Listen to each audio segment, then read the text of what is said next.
So I'm sitting in my garden, Sunday, midday, fantastic warm sunshine, global warming.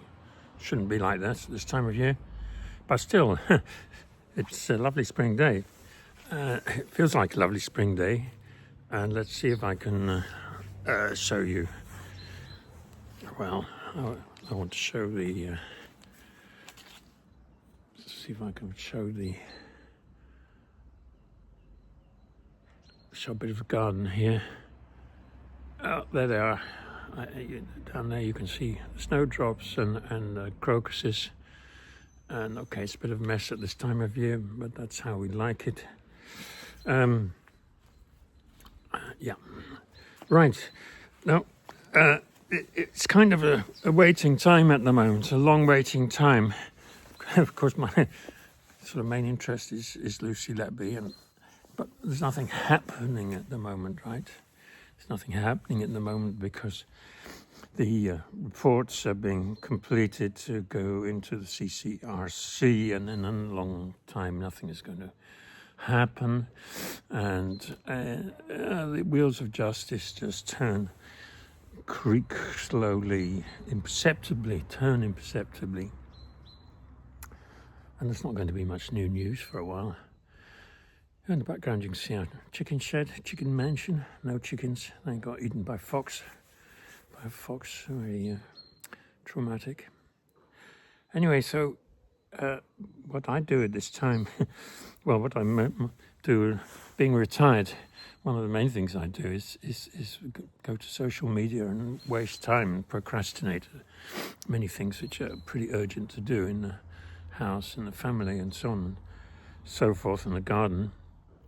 And of course the healthy thing would be to go for a long walk through the forest, but I had this urge to say something, and what I want to talk about a bit is true crime, the true crime genre. Now, the true crime genre is a very popular genre in social media, and there are lots of true crime specialists and enthusiasts and self-anointed experts. And when they're talking about actual true crime, that can be fascinating. Because, of course, when there have been terrible crimes committed, one wants to know, one wants to understand the minds of those who did it, the villains, the bad people who did those terrible things. How could they have possibly have done that? You don't want to... well, we all have a dark side to us. We are all capable of doing really bad things. And how could, at first glimpse, normal, ordinary, middle class white people, for God's sake, do appalling things? We have a need to understand that.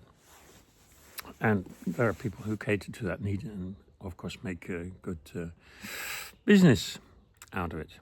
True crime, yes, which, and then there's, in particular, what about true crime rocket science?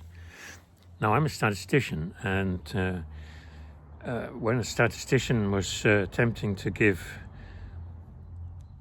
evidence in the Ben case, written a big report, and the judge refused the application to actually explain their evidence, their testimony, their expert opinion to the jury. And the judge said it's not rocket science. The judge said this is just common sense. Now, statistics is not just common sense. Of course, it is based on common sense. It enshrines common sense in many ways. But the thing is that common sense also is often wrong, and especially in matters of probability and statistics, common sense is easily wrong. And statisticians are people who understand how this can be and can give the rigorous arguments and derivations and see what the data is actually saying, not just what you want it to say or not what it appears to say at first glance. So True Crime Rocket Science is the title of that series. uh, strikes bells with me, warning bells as well as recognition, called wake-up bells, in fact. Because what happens when people who are experts on true crime actually start expounding their psychological insights, explaining how the little clues which enable them to give deep psychological explanation of the mind of horrific killers in cases when there actually were not horrific crimes. There was no criminal. The person who's been been sentenced, for instance, is not a criminal at all. There was no crime. So, false crime. I'm really interested to know, well, to understand the mind of experts in true crime who get caught up in false crime, in untrue crime. This already happened in the Lucy Letby case. In fact, the prosecution in the Lucy Letby case, the Dutch nurse, so parallel, so similar to the British nurse Lucy Letby. The prosecution brought in an FBI profiler, somebody who was skilled at sort of reading the minds of evil persons and picking up on tiny little clues. So, for instance, when Lucy Letby, while being interrogated, and the police were briefly out of the room, she adjusted her hair. Right. This was the big giveaway. She was trying to seduce those policemen, right? Well, she was just a woman being interrogated by police and anxious to give a good impression of her character. So she touched her hair. She adjusted her hair. This is the most sort of normal, good thing to do. Well, of course, later she was on trial and we didn't get to see her because her face was never filmed. But we did get to see her painted toenails in her open sandals. And this was so inappropriate. So inappropriate. Well, sorry, I'm thinking of how inappropriate it was for Zelensky to turn up to the Oval Office not wearing a proper suit.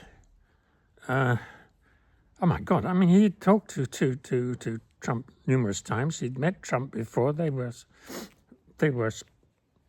U.S. and Ukraine were allies in some sense.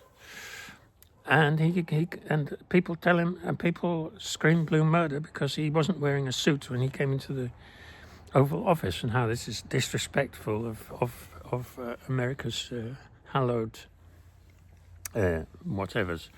Okay, I didn't want to talk about Trump and Zelensky now, but obviously it's on my mind too. I mean, the minds of crazy people are, unfortunately, some crazy people have enormous influence on our lives. And one has to think a bit about what is going on in their minds, how inconceivable it can be. Get back to Lucy Letby and true crime and rocket science. So just to sort of while away the time, but also out of, is it a ghoulish interest? Or I mean, I'm interested in horrific murders. I love watching documentaries about horrific air disasters. And why do I do that?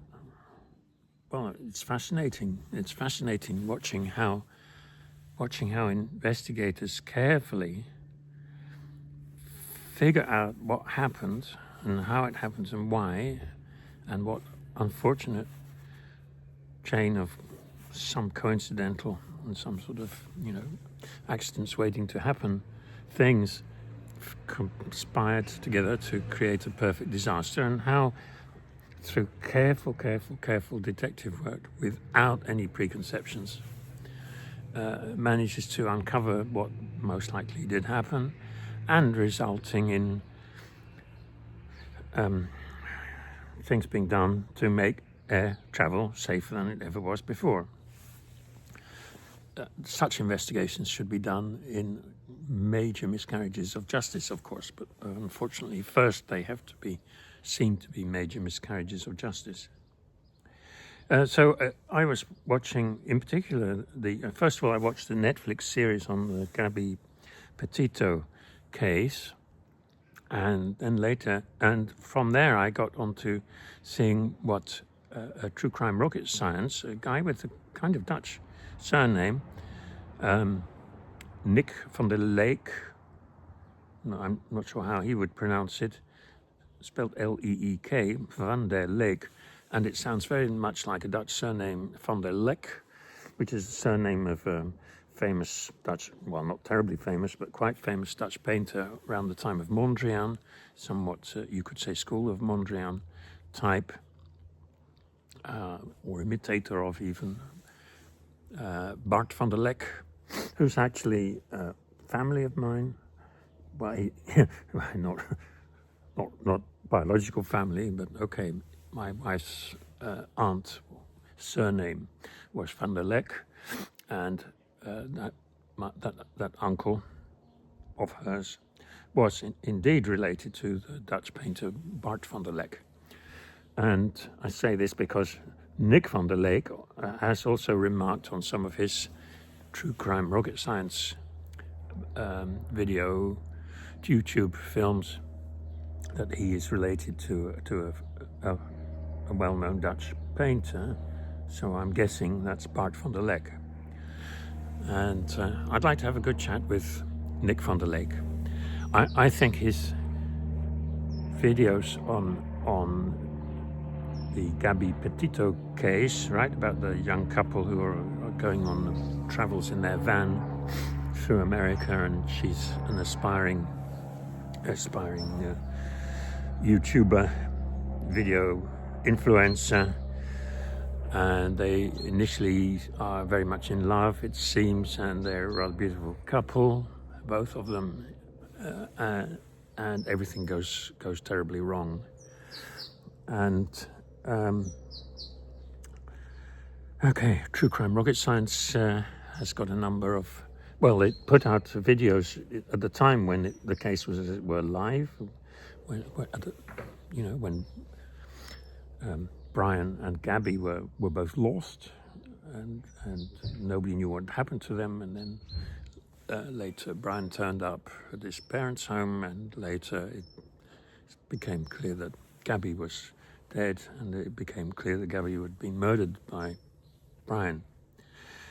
And already, while this was sort of going on, investigation was going on, and the search, well, soon after the body was found, Van der Leek was, Van der Leek, True Crime Rocket Science man, was discussing how the body was found, not how it was found, the situation in which it was found, and what that told you about the mind of the murderer, who I suppose at that time True Crime Rocket Science believed it was indeed her boyfriend. Of course, when one of a couple dies and the other couple is missing, then that's a pretty strong sign that either they were also murdered or that they were the murderer.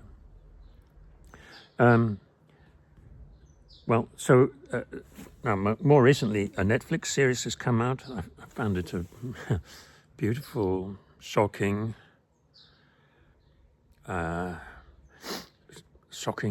Netflix series, beautifully made, and like the story is a Shakespearean tragedy, or even a Greek tragedy.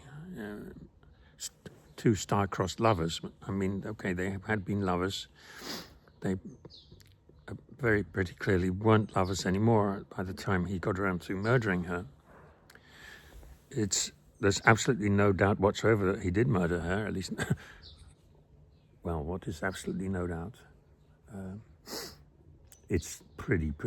It's 100%, 99.9999999. That's clear. I don't think nobody will dispute that it's certain. It's basically certain that Brian murdered his girlfriend. And so knowing that, we know there was a true crime. There was a crime. And knowing that, one can try to understand the personalities and the dynamics of the young couple, and also the role of their parents and their families and their upbringing in it. And this is what we do. This is what we have to do. We tell stories all the time about ourselves, and we need stories to understand, to frame, make sense of, to learn from the stuff that happens. You know, the random, horrible stuff, shit happening all the time. And was it intended by the gods? Whatever. It's something we get confronted with in some way or other, and we have interest in. I admit to having an unhealthy interest in true crime. I don't know about. Okay. Yeah, unhealthy in the sense that it distracts me from doing my household chores and finishing various difficult projects, which I am committed to doing. Right, now this led me to so then True Crime Rocket Science put out a series of YouTube films with his reaction to the Netflix series, because of course the Netflix series had uncovered new things which were not known before. And I found Nick van der Leek's discussions about the Netflix movie, the Netflix series, and what we had learned more now, and his ideas, his picture of the psychology of these two young persons. Very compelling, very convincing, very beautifully told. And this got me wondering, this got me thinking, wouldn't it be wonderful if he turned his attention to Lucy Letby case? I put a comment on one of the videos, and he actually answered it. And he said, yes, I have looked at the Lucy Letby case, see my podcast series. Okay, so I went to his podcast series. And to my shock and horror, well, possibly not surprised, but it was produced, presumably more or less during the trials. And it is clear from the first installment through to the end of a long podcast series, I mean, I haven't studied them all, that he knows for sure that Lucy Letby is an evil woman who killed lots of babies, and he's trying to explain to us, you know, the not criminal psychologists, the not experts in criminal psychology, what was going on in Lucy's mind and personality and upbringing which made her do these things. It's kind of like everything, there must be a reason for everything. So, if you believe she killed all those babies, then there must be a reason for it. And this guy knows the reason and expounds it over a long, long series. As I think I maybe already said, exactly the same thing happened in the Lucy Letby case. While it was on and after she was convicted, and in the years running up to the campaign to get her a fair retrial, which led to a complete exoneration. Before that part of the history, up to the beginning of that history, true crime enthusiasts, and I don't know if Mr. van der Leek was among them, Nick, were expounding on Lucy's clear defects of character and the deep roots in her childhood. And apparently Nick van der Leek believes that we have to go back to Lucy Letby's potty training or something. He called it an anal thing, and I didn't have the patience to try to understand Why? Since it's irrelevant, since I'm 100% certain, modulo 1 in a billion or something, 1 in a million, that Lucy Letby is innocent. So his construction of her deep psyche, her psychological state, and how her mind came to be what it was, assuming, sort of knowing on the assumption, like Thirlwall's assumption, under the assumption that she killed 7, attempted to kill 7 more or whatever it was, and who knows, probably he killed many more. According to the police, she probably killed lots more in years earlier. That's what they always say at this stage.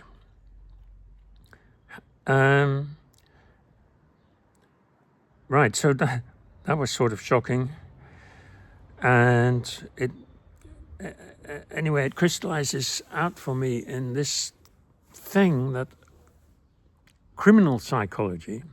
So forensic science is rocket science, yes. Criminal psychology is not rocket science. Nick van der Leek thinks it is. He thinks that what he does is rocket science.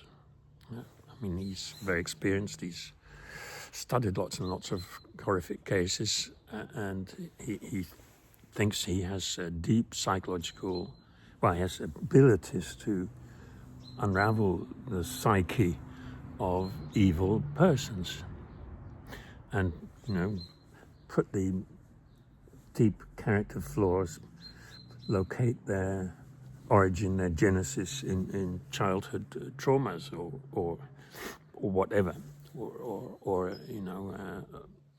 parenting, bad parenting by their parents, of course, right? Blame the ancestors. It has to have a reason. You've got to give. We need to know a reason why Lucy Letby or Lucy de Beck or whoever killed all those people. And this criminal psychologist very, very confidently believes he can do that, and he very, very persuasively sells his story. Tells his story. He's a master storyteller. He's a master observer. He sees little details, brings them out, but they are important details. He sees many, many little things which may have... so he's kind of like an internet sleuth. He sees things which the original investigators missed. And he's a serious guy. He goes to the scene of the crime and he walks around there. And he even got lost, more or less, in the same place where Brian's body was found, which was like a place where he had camped as a little boy, presumably already, where he went to die, faking all kinds of things on the way. So this gets me finally to, it's 23 and a half minutes, so it's getting time to wind up. I think that criminal psychologists ought to be mindful of the fact that they ought to be behaving as forensic scientists. Now, what is a forensic scientist in some fields supposed to do? They're supposed to... Forensic scientist has typically scientific expertise in a particular field, right? It may be the marks you see on bullets after they've been fired, or fingerprints, so on and so on. They are experts in some area of technology or science which can be needed in a criminal investigation, in a court case, in criminal prosecution, to do truth finding, to figure out what happens, and to give blame and punish accordingly.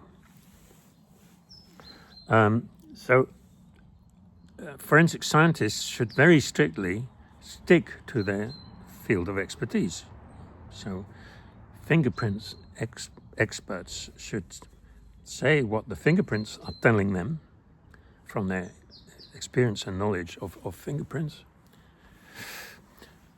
They should not be using the information they've been told about the case they're working on by the media or the police or the court to flesh out that story into a reconstruction of what actually happened. That's not their task. Their task is to strictly say to the court what the fingerprint evidence says on its own, using their expertise in fingerprints. This is where Dowie Evans went wrong. He was convinced there were murders, and he was seemed to know for sure it must be a nurse, and he made pronouncements about the case, which go about cases, sub-cases in the Lucy Letby case, which go far beyond his essential skills in pediatrics, and to some rather out-of-date level in neonatology. He changed his diagnosis of what had happened a number of times during the course of the trial and afterwards. And okay, a scientist can and should do that. A scientist looking at the whole thing, anybody looking at the whole case should take account of all the evidence and come to their conclusion. A scientific expert in a trial should stick to their science. So if I would be an expert in a trial, well, I've been an expert a few times, and I should stick to statistics, because that's my expertise, and I would say what the statistics tells me. I mean, I'm the guy who give me some numbers and some data, and I will try to tell you what I believe from my science. I can tell you that the data is saying what that data is saying, and I'm not wouldn't be allowed to kind of fit it into a picture of the whole case. Now, as a private person, as being a person interested in reasoning with uncertainty, with expertise in scientific science of reasoning with uncertainty and causality, I also do say in public, but not in court, what I think about the whole case. About whole cases. Statisticians are generalists. Knowledge is used all over the place, and we have to understand a lot of the fields where our statistics is being applied, and we have strong mathematical background, which means strong understanding in logic and structure of arguments. We can dissect arguments and see how they're put together and what they depend on. So now let me get to the punchline in the last minute. I think that every person who claims to be a criminal psychologist has an obligation to look at the psychological evidence, I mean the evidence which points to the state of the psyche, the psychology of persons of interest, from both sides, from the point of view of the prosecution and from the point of view of the defense. I mean, from the position of the prosecution and from the position of the defense. I would like to see forensic psychologists look at the green post-it note and analyze it wearing two different hats. First one and then the other. I don't mind which order they do it. Pretend that they know Lucy is innocent. Would your interpretation as a psychologist be of the green post-it note? I would hope that criminal psychologists also have insight into non-criminal psychology. if they don't, then I think they should be banned from being used in court cases, because they are not forensic scientists. Then forensic scientists must judge some evidence pertaining to their field of expertise, evaluate it from both sides, and say whether it seems to be stronger evidence for the one side or the other side on its own. That's that's the task of a forensic scientist. I mean, some forensic scientists disagree with this. This is a task which is difficult for medical experts because they are used to being judges and executioners, right? And they need to get all the medical information, everything relevant, and then they'll judge, and then they'll act. And they are not good at being forensic scientists. Criminal psychologists too, indeed by the name of the field, they do not study non-criminal psychology. They have no expertise in non-criminal psychology. I don't know what they don't use their expertise in non-criminal psychology, as far as I know. I wish Nick van der Leek would answer my request to do that, to have a look at the Lucy Letby case as a psychologist from both sides, and let us know what his knowledge of psychology and some evidence which is clearly pertaining to psychology tells us.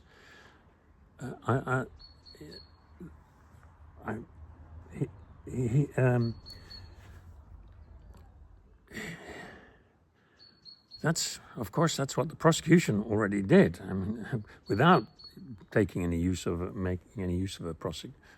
psychologist, they amassed a heap of trivia from behaviour regarding post-it notes and Facebook searches. Well, Facebook searches and so on and so forth, and used this to deduce to build a damning picture of Lucy's psyche as an evil killer. But of course the